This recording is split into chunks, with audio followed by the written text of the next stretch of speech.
warahmatullahi wabarakatuh. Salam bahagia, salam sejahtera, Putri Cempa, cerdas, cantik, mandiri, proaktif, dan agamis. Nah, setelah kita berdiskusi dengan beberapa teman, beberapa orang untuk merintis atau mendirikan lembaga pendidikan anak usia dini, selanjutnya adalah rekrutmen pendidik atau guru. Siapa saja sih yang bisa untuk kita ajak terlibat dalam mendidik anak-anak usia dini? Guru-gurunya harus seperti apa, spesialnya bagaimana, spesifikasinya bagaimana, kriterianya seperti apa. Nah, ini perlu dirumuskan sejak awal. Karena begini teman-teman, ketika guru-guru itu terlibat dalam pendidikan anak usia dini, satu hal yang paling ditekankan adalah tentang ikhlas dan loyalitas. Guru-guru PAUD itu nomor satu harus ikhlas dan loyal. Karena apa? Mendidik anak tanpa keikhlasan, tanpa ketulusan, tidak karena panggilan hati, anak-anak sulit dekat dengan guru-guru.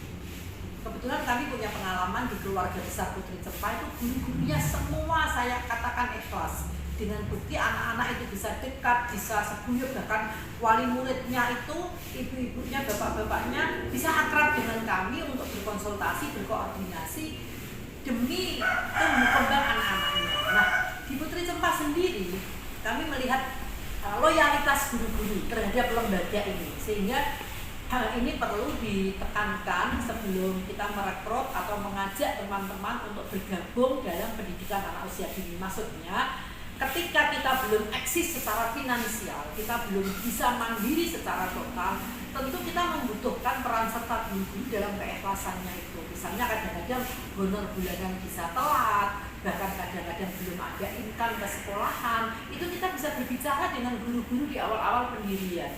Bahkan sampai sekarang pun kadang-kadang misalnya kegiatan-kegiatan itu kita bisa urunan antara pengelola maupun dengan pendidik, kita iuran bersama-sama. Inilah pentingnya sebuah loyalitas, integritas, dan keikhlasan ketika kita mengajak guru-guru untuk terlibat dalam pendidikan anak usia dini. Nah, orang tua ini juga perlu diadakan kegiatan parenting untuk mengkomunikasikan kepada wali siswa, menyampaikan informasi kepada wali siswa tentang perkembangan pendidikan anak-anaknya di sekolah. Nah, untuk itu alangkah baiknya ketika kita sudah merintis lembaga pendidikan anak usia dini, kita sudah bisa mengajak guru-guru yang ikhlas, punya integritas dan loyalitas, kita juga mengadakan kegiatan parenting untuk wali murid. Jadi bisa seminggu sekali, bisa 2 minggu sekali, bisa sebulan sekali, ngobrol-ngobrol aja nyantai dengan wali murid. Kita bisa menyampaikan beberapa problem, beberapa masalah, atau mungkin informasi tentang perkembangan dan pertumbuhan anak-anaknya di sekolah. Nah, wali murid yang baik pasti ikut kegiatan parenting. Bahkan mereka merasa butuh.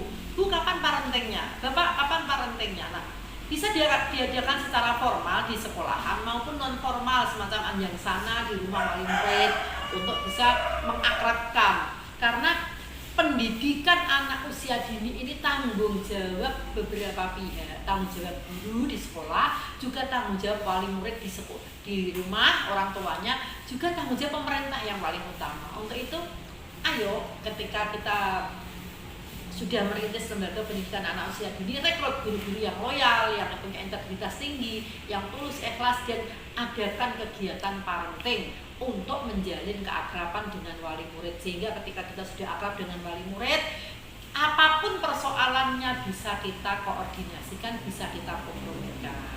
Selamat teman-teman yang mau merintis lembaga pendidikan anak usia dini, maju terus mencerdaskan kehidupan bangsa dan negara. Salam Putri Cempa, cerdas, cantik, mandiri, proaktif, dan agamis. Assalamualaikum warahmatullahi wabarakatuh.